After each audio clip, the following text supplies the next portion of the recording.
Our our এর পূর্বে article কি বসবে? এর পূর্বে আর্টিকেল এন বসবে। কেন? কারণ এইস এর উচ্চারণ অ বা আয়ের মতো নয়, তাহলে সেইখানে এন বসবে।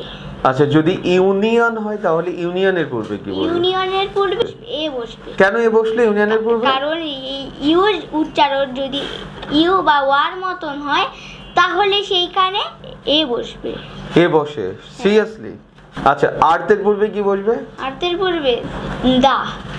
ডেইলি স্টারের পূর্বে কি বসবে? দা। কেন? রিজন কি? কারণ এইটা একটা পত্রিকা নাম। Okay, thank you. Ishan ready? Yes, sir. Okay, Ishan বলবা ইউকে এর পূর্বে কি বসবে? ইউকে।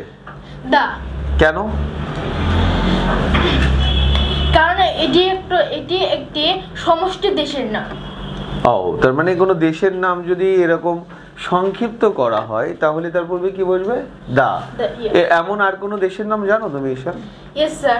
যেমন? যেমন USA, then UK. UAE.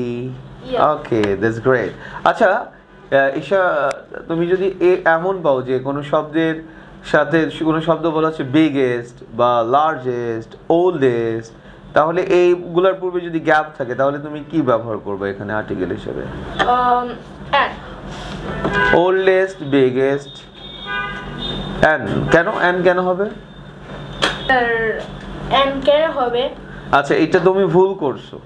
এই কোন শব্দের শেষে যদি আমরা দেখি যে এসটি বা ইএসটি আছে, তাহলে তারপরেও আমরা দা ব্যবহার করব। কি ব্যবহার করব?